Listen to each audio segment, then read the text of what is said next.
വഖഫ് നിയമ ഭേദഗതി bill parliament പാസാക്കിയ അതേ ദിവസമാണ് RSSന്റെ മുഖവാരിക ഓർഗനൈസർ അടുത്തതാര് എന്ന ധ്വനിയിൽ ഒരു ലേഖനം പ്രസിദ്ധീകരിച്ചത്.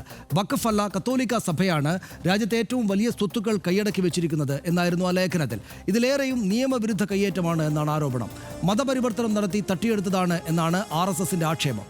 ഇന്ന് ദീപിക മുഖലേഖനത്തിലൂടെ ഓർഗനൈസറിന് മറുപടി പറഞ്ഞിട്ടുണ്ട്. RSSന്റെ നുണലേഖനത്തെ തരിമ്പും ഭയമില്ല. ഉത്തരേന്ത്യയിൽ തങ്ങളെ ഓടിച്ചിട്ട് തല്ലുന്നവരുടെ രാഷ്ട്രീയം നമുക്കറിയാം എന്നാണ് തിരിച്ചടി. സഭയും സംഘപരിവാറും തമ്മിൽ കേരളത്തിൽ എക്കാലത്തെയും അടുത്ത ബന്ധത്തിലാണിപ്പോൾ. ഈ മുഖലേഖന യുദ്ധം അതിനെ എങ്ങനെ ബാധിക്കും? കാസ എന്നും മറ്റും പേരായ ഫ്രിഞ്ച് ഗ്രൂപ്പുകൾ അപരമതദ്വേഷത്തിന്റെ വിഷം തുപ്പുമ്പോൾ, ക്രിസംഗി എന്നൊരു പരിഹാസ വിശേഷണത്തിൽ സഭാനുകൂലികളായ ചിലരെങ്കിലും പരിഹസിക്കപ്പെടുമ്പോൾ ഈ വിയോജിപ്പ് ആഴത്തിലുള്ള അടിസ്ഥാനപരമായതാണോ എന്ന് RDX പരിശോധിക്കുന്നു. ആദ്യം RDX റാപ്പ് കാണാം 59 സെക്കൻഡിൽ.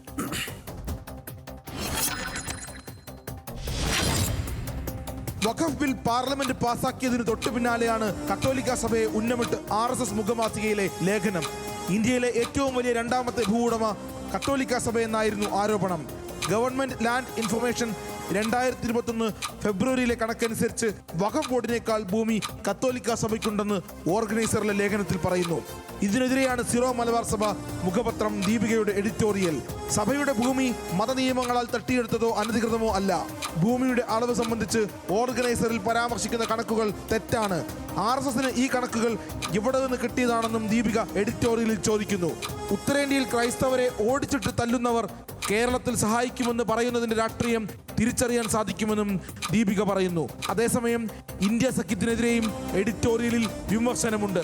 ഓർഗനൈസറിന്റെ ലേഖനത്തിനെതിരെ തലശ്ശേരി അതിരൂപത ആർച്ച് ബിഷപ്പ് മാർ ജോസഫ് പ്ലാമ്പാനിയും രംഗത്തെത്തിയിരുന്നു. RDX rap news Malayalam.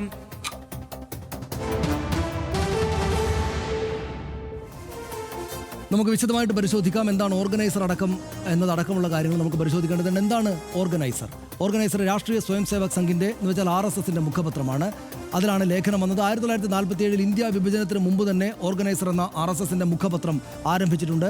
Organiser പറഞ്ഞത് ഇതാണ്: ഇന്ത്യയിലെ രണ്ടാമത്തെ വലിയ ഭൂവുടമ കത്തോലിക്ക സഭയാണ്. അത് വഖഫോ മുസ്ലിം സംഘടനകളോ അല്ല. വഖഫ് ബോർഡിനേക്കാൾ ഭൂമി കത്തോലിക്ക സഭയ്ക്കുണ്ട് എന്ന ലേഖനത്തിൽ പറയുന്നു. ഇതിലേറെ ഭൂമിയും ബ്രിട്ടീഷ് കാലത്ത് സ്വന്തമാക്കിയതാണ് എന്നാണ് അതിൽ പറയുന്നത്. സ്വാതന്ത്ര്യം ലഭിക്കുന്നതുവരെ ബ്രിട്ടീഷ് ഭരണകൂടം ഭൂമി നൽകി എന്ന് ലേഖനത്തിൽ ആരോപിക്കുന്നു. കത്തോലിക്ക സഭയ്ക്ക് ഏകദേശം 7 കോടി ഹെക്ടർ ഭൂമിയുണ്ട് എന്ന് ഓർഗനൈസർ ലേഖനത്തിൽ പറയുന്നു. 2457 ആശുപത്രികൾ, 240 മെഡിക്കൽ നഴ്സിംഗ് കോളേജുകൾ എന്നിവയുണ്ട് എന്ന് ഓർഗനൈസറിലെ ലേഖനത്തിൽ പറയുന്നുണ്ട്.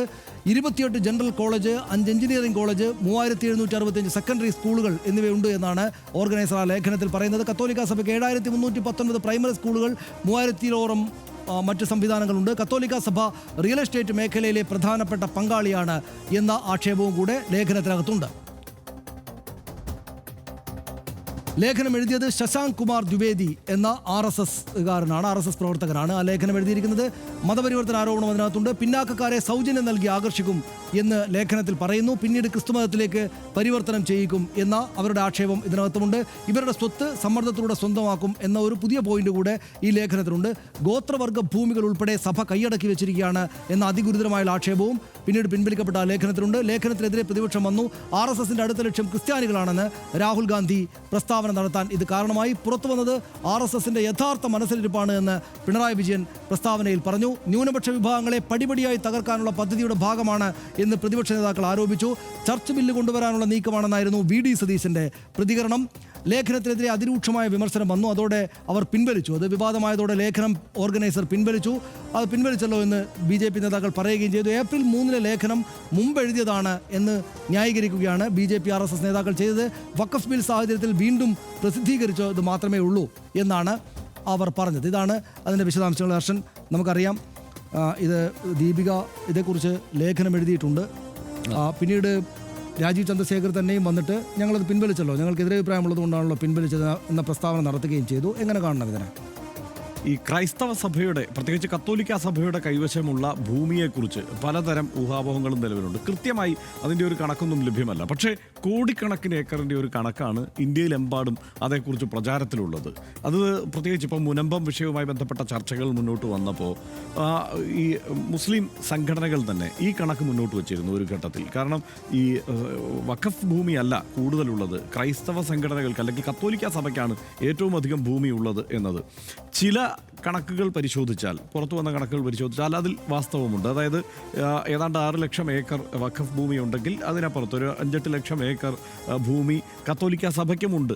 ഇതൊക്കെ വാസ്തവമാണ്. ഇതിങ്ങനെ നിലനിൽക്കുന്നു. പക്ഷേ അതിനപ്പുറത്ത് ആ സമയത്തൊക്കെ കേരളത്തിൽ ക്രൈസ്തവ സഭയ്ക്കൊപ്പം നിന്നുകൊണ്ട് ഈ പറയുന്ന വഖഫ് ഭൂമി എന്തോ ദേശത്തിൻ്റെ സ്വത്ത് പിടിച്ചെടുത്ത് വെച്ചിരിക്കുകയാണ് വഖഫ്, അല്ലെങ്കിൽ മുസ്ലിം സംഘടനകൾ, മുസ്ലിം സാമുദായിക നേതൃത്വം എന്നൊക്കെ സ്ഥാപിക്കാൻ വേണ്ടി കൊണ്ടുപിടിച്ച പോരാട്ടം ഇവിടെ സഭയും കൂടെ നടത്തിക്കൊണ്ടിരിക്കുക. അല്ലെങ്കിൽ സഭയുടെ പേര് പറഞ്ഞ് ചിലർ ഇവിടെ കേരളത്തിൽ നടത്തിക്കൊണ്ടിരിക്കുമ്പോഴാണ് ഓർഗനൈസർ അവിടെ അടുത്ത ഗുണ്ട് പൊട്ടിച്ചത്.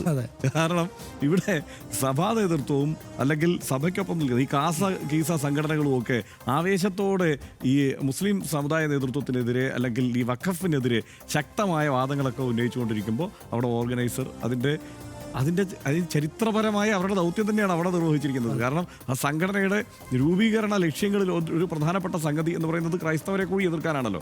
അതിനുശേഷം VHPയുടെ രൂപീകരണത്തിൽ, ഇപ്പം VHPയുടെ രൂപീകരണവുമായി ബന്ധപ്പെട്ടാണ് കൗതുകകരമായ ചില വസ്തുതകളുള്ളത്. 64-ൽ പോപ്പ് ഇന്ത്യ സന്ദർശിക്കുന്നതിന് മുന്നോടിയായാണ്, പോപ്പിൻ്റെ സന്ദർശനത്തെ എതിർക്കാൻ വേണ്ടി കൂടിയാണ് ഈ VHP അന്ന് രൂപീകരിക്കുന്നതെന്നും അന്ന് ഈ പറയുന്ന RSSന്റെ പ്രമുഖ നേതാക്കൾ എല്ലാവരും കൂടി ചേർന്നിട്ട് തന്നെയാണ് VHP ആ ഘട്ടത്തിൽ രൂപീകരിക്കുന്നത്. അന്നത്തെ പ്രധാനപ്പെട്ട പ്രശ്നം എന്ന് പറയുന്നത് ഉത്തരേന്ത്യൻ സംസ്ഥാനങ്ങളിൽ വ്യാപകമായി മതപ്രചാരണം നടക്കുന്നു, മതം മാറ്റം നടക്കുന്നു. അതിനെ ചെറുക്കാൻ വേണ്ടി ഒരു സംഘടന എന്ന നിലയ്ക്കാണ്. ആദ്യ പ്രസംഗത്തിൽ തന്നെ ഈ പറയുന്ന ഗോൾവർക്കറുടെ പ്രധാനപ്പെട്ട വാദങ്ങളെല്ലാം തന്നെ അവതരിപ്പിക്കുന്നുമുണ്ട് ഇവർ. അപ്പോൾ അതിനെ അങ്ങനെ പെട്ടെന്ന് കൈവിടാൻ പറ്റില്ല ഈ ഓർഗനൈസറിനും അല്ലെങ്കിൽ RSSനും സംഘപരിവാർ ശക്തികൾക്കും. കാരണം അവർ അന്നേ പഠിച്ചു വച്ചിരിക്കുന്നതാണ്. ഇതിനകത്ത് പ്രശ്നം എന്താണെന്ന് വെച്ച് കഴിഞ്ഞാൽ അന്നതൊക്കെ പഠിച്ചു വെച്ചത് അതിങ്ങനെ കാലങ്ങളോളം അതിങ്ങനെ പ്രചരിപ്പിച്ചു.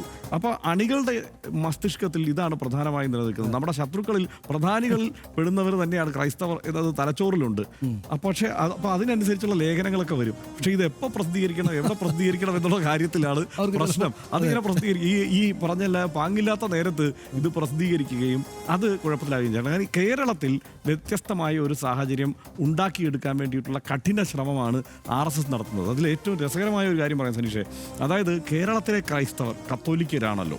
അപ്പം ഞങ്ങൾക്ക് എതിർപ്പ് മിഷനറിമാരോടാണ്.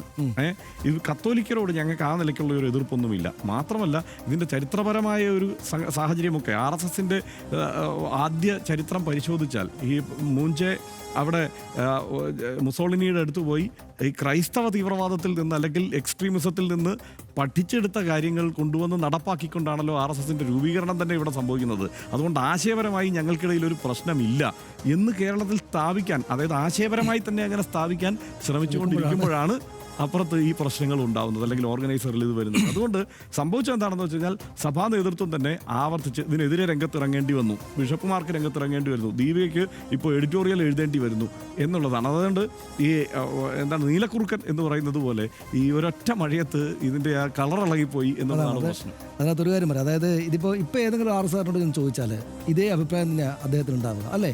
RSS ഇപ്പോൾ ലേഖനം പിൻവലിച്ചു. ഈ ലേഖനത്തിലുള്ളത് മൊത്തം കള്ളമായതുകൊണ്ടല്ല പിൻവലിച്ചത്, അതിപ്പോൾ പ്രസിദ്ധീകരിക്കാൻ പാടില്ലായിരുന്നു. പക്ഷേ അത് പറഞ്ഞു. അപ്പോൾ ആരോട് ചോദിച്ചാലും ഉള്ളിലുള്ള കാര്യം തന്നെയാണ് ഈ കണക്കുകളെല്ലാം, ഈ പറഞ്ഞിരിക്കുന്ന കണക്കുകളെല്ലാം അങ്ങനെ അവരുടെ ഉള്ളിലുള്ള കണക്കാണ്. പക്ഷേ ഇപ്പോൾ പ്രസിദ്ധീകരിക്കരുതായിരുന്നു എന്നാണ്. ഇതിപ്പോൾ ക്രിസ്ത്യാനികളും മുസ്ലിങ്ങളും കമ്മ്യൂണിസ്റ്റുകാരും രാജ്യത്തിന് ആപത്താണ്, ആഭ്യന്തര വിപത്താണ് എന്ന് പറഞ്ഞത് ഹിന്ദുത്വ നേതാവ് MS ഗോൾവാൾക്കറാണ് ബെഞ്ച് ഓഫ് തോട്ട്സിൽ.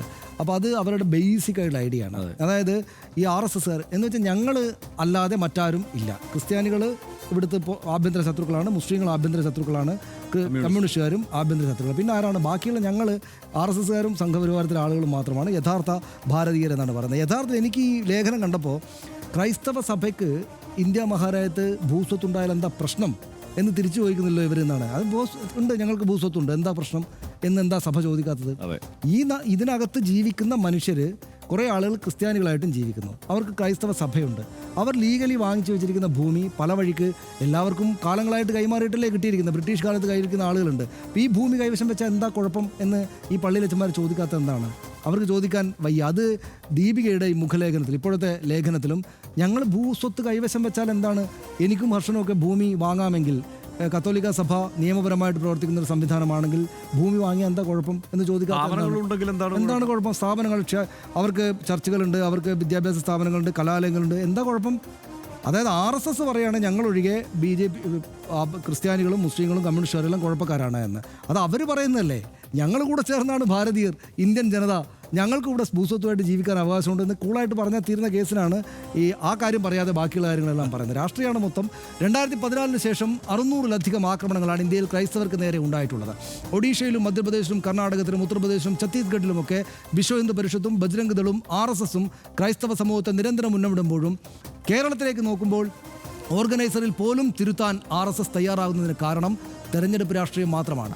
രാഷ്ട്രീയ ശേഷി കൂട്ടാനും മുസ്ലിം വിരുദ്ധതയിൽ മികച്ച ഒരു പങ്കാളിയെ കണ്ടെത്താനുമാണ് ശ്രമമെങ്കിലും പഴയ ക്രൈസ്തവ വിരുദ്ധതാ പ്രചാരണം RSSനെ കുഴിയിൽ ചാടിക്കുന്നുണ്ട്. നമ്മളിപ്പോൾ കണ്ടതുപോലെ രാഷ്ട്രീയ ഈസ മഞ്ച് ഒക്കെ രൂപീകരിച്ച് ക്രൈസ്തവ സമൂഹത്തെ ഒപ്പം നിർത്താൻ കഴിഞ്ഞ 10 വർഷത്തിനിടെ പല ശ്രമവും നടന്നെങ്കിലും RSSന്റെ പ്രത്യയശാസ്ത്രത്തെക്കുറിച്ച് ബോധ്യമുള്ള ക്രൈസ്തവരിൽ ഭൂരിപക്ഷത്തെയും സഭാ നേതൃത്വത്തെ തന്നെയും വിശ്വാസത്തിലെടുക്കാൻ സംഘപരിവാർ ഇനിയും കഷ്ടപ്പെടേണ്ടതായിട്ട് വരും.